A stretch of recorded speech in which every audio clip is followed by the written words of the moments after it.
देश भर में आज गोवर्धन पूजा मनाई जा रही है, जिसकी तस्वीरें हम आपको दिखा रहे हैं। तस्वीरें दक्षिणी दिल्ली के वसंत कुंज इलाके की, जहां पर वसंत कुंज के पूर्व निगम पार्षद मनोज महलावत पिछले 20 सालों से अपने घर के आंगन के अंदर गोवर्धन पूजा के लिए पूरी तैयारी करते हैं, जिसकी तस्वीर हम आपको दिखा रहे हैं। खुद पहले गौशाला से गाय का गोबर लाते हैं, उसके बाद देखिए किस तरीके से यहाँ पर गोवर्धन महाराज की जो प्रतिमा है उसको बनाया जा रहा है। और ऐसी प्रथा चलती आ रही है कि गोवर्धन पूजा इसलिए करी जाती है कि जब यहाँ पर आपको बता दें कि कृष्ण भगवान के गांव में जब एक आपदा आई थी, उसके बाद गोवर्धन पर्वत को किस तरीके से कृष्ण जी ने अपनी हाथ की छोटी उंगली पर किस तरीके से उठाया था, उसके बाद गांव के लोग हों या पशु पक्षी सभी की जान कैसे बचाई थी जब इंद्र देवता नाराज हुए थे। उसके बाद से ये प्रथा चलती आ रही है और गोवर्धन की जो पूजा है वो करी जाती है।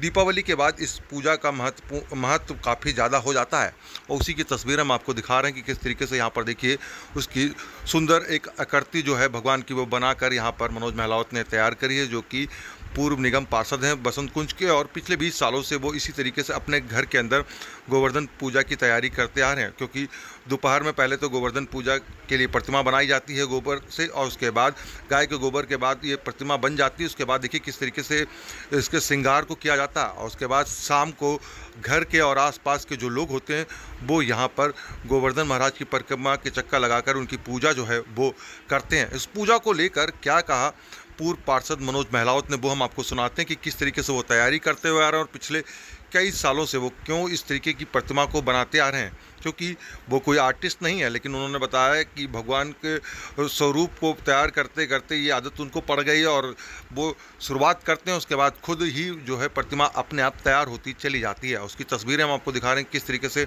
इसकी तैयारी जो है उन्होंने खुद करी है और क्या कहा उन्होंने इस पूरी तैयारी को लेकर। आइए उन्हीं की जुबानी हम आपको सुनाते हैं कि किस तरीके से वो और कितने सालों से इस तरीके से गाय के गोबर से जो है गोवर्धन महाराज की जो प्रतिमा है वो बनाते हुए नजर आ रहे हैं। तो क्या कहा उन्होंने, आइए सुनिए। ये तैयारी हर वर्ष की बात थी, इस वर्ष भी आपके सामने ही है। भगवान गोवर्धन जी की प्रतिमा बनाने का सौभाग्य इस वर्ष भी मिला।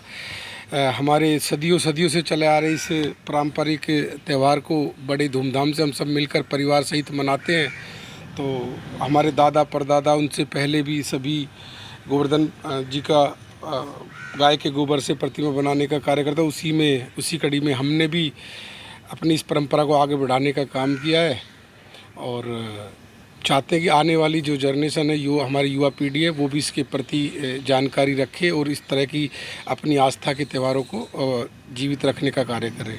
सुबह से लगे हुए हैं, कितने घंटे हो गए अभी तक आपको, क्योंकि अभी भी पूरी तरीके से बन नहीं पाया है, तो कितना टाइम लग गया आपको बनाते हुए? देखिए बिल्कुल इसमें बहुत टाइम लगता है, क्योंकि जब अगर आप इसको दिल से बनाना चाहोगे तो ऐसा साक्षात आप लगेगा जैसे आपने गोवर्धन महाराज को एक बार पुनः अपने साथ में आप ले आए हैं।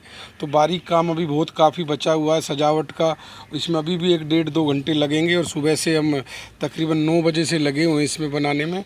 और गाय का गोबर अपनी गौशाला से लाए थे और अभी सजावट का काम चल ही रहा है। और आप सभी का भी धन्यवाद जो आप हमारी इस परंपरा के इस हर वर्ष इसको कवर करते हैं और सुबह से ही आप भी लगे हुए हैं हमारे साथ। तो भगवान गोवर्धन आप सबकी मनोकामना पूर्ण करे। और जिस तरह गोवर्धन महाराज जी ने इंद्रदेव जब गुस्से में आ गए थे तो इतनी बारिश का प्रकोप उन्होंने धरतीवासियों पे दिखाया था, तो कहीं ना कहीं गोवर्धन महाराज जी ने अपनी छोटी वाली उंगली पे पर्वत को उठाकर पूरे गांव की पशु पक्षियों की और सबकी धरा पर सबकी रक्षा करने का कार्य किया था उस भीषण बारिश से। तो इस तरह की चीज़ें हमारी युवा पीढ़ी जाने, उसके बारे में उनको जानकारी हो, इसी उद्देश्य से हम ये सब आस्था का कार्य करने का कार्य करते हैं। आप एक नेता हैं और इस तरीके की ये चीज़ें कैसे बनाना आपने सीखी, क्योंकि अब बड़े बड़े आर्टिस्ट इस तरीके से चीज़ों को नहीं बना पाते और आप देखा हमने सुबह से आप अकेले लगे हुए, तो ये हुनर कैसे आया आपके अंदर?